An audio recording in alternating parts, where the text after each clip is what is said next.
Bus station જે આને bus station કહેવાય, ડેપો ના કહેવાય, મિની ડેપો બધે સેલમમાં જેવું અહીંયા આપણે બનાવવાનું, ડેડિયાપાડાથી થોડું નાનું, એટલે બહારની જે બસો આવે રોડ ટચ થઈ જાય, અંદર જાય અને પેલો ડ્રાઈવર અને કંડક્ટરને ચા પાણી કરી શકે, આરામ કરવો હોય અડધો એ પ્રકારની બધી સુવિધા હોય એમાં. તો બધી નક્કી થઈ ગયું.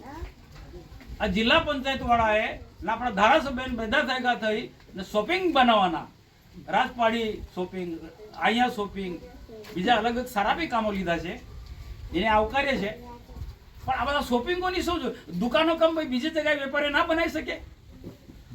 શોપિંગ બનાવી તો કોઈ બી જગ્યાએ શોપિંગ બની શકે છે. હવે બસ સ્ટેશન ક્યાં બનાવશો તમે?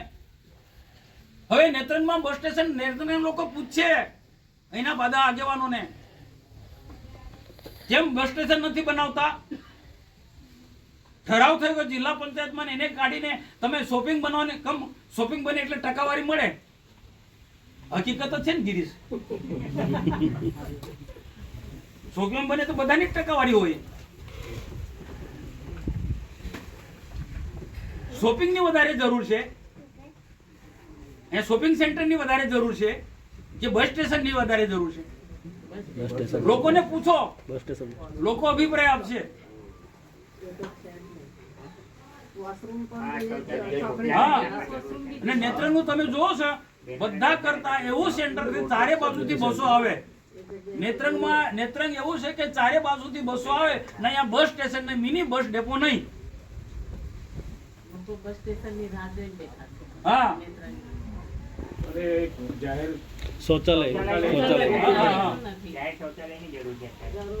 આ બનતું તો બધું આવી જતું ને.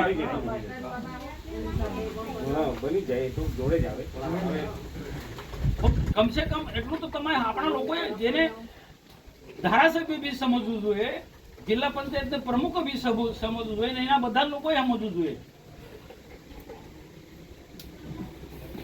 આ તો પ્રકાશ દેસાઈ આવે અને ધારાસભ્ય આવે એટલે તમારે એ વાત ખોટી વાત મૂકે, ધંધાકીય વાત મૂકે એટલે બધાને વાહ. અરે તમને સમજણ તો પડો કે લોકોના હિતનું કોઈ કામ કરવાનું તે.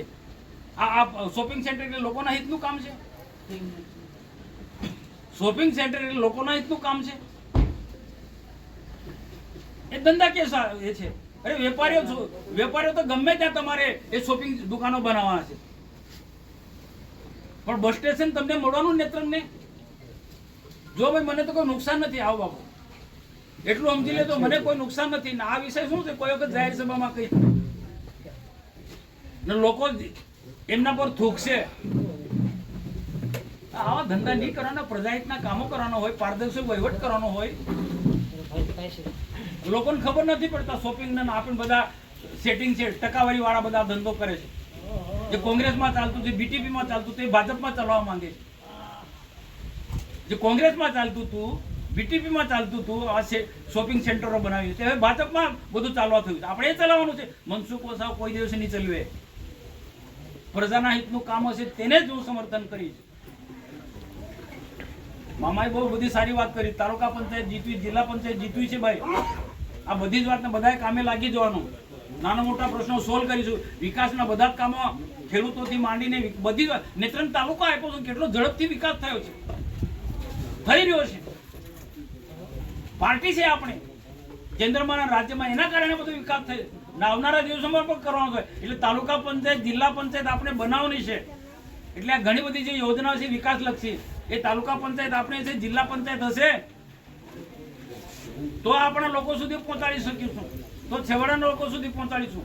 એટલે ભલે મેં એટલું ધ્યાન દોરવાનું, નાની મોટી જે ધ્યાન અત્યારે જવાબદાર લોકોનું ધ્યાન દોરી પહોંચાડશે. સુધારાવશું, ના સુધારે તો જાહેરમાં હું કહીશ.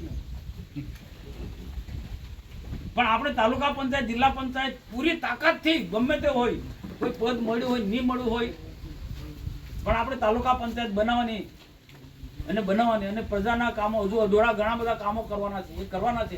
સિંચાઈ માટે પણ અમે જેટલી લડાઈ લડવાની, હું સિંચાઈ માટે પણ લડીશ.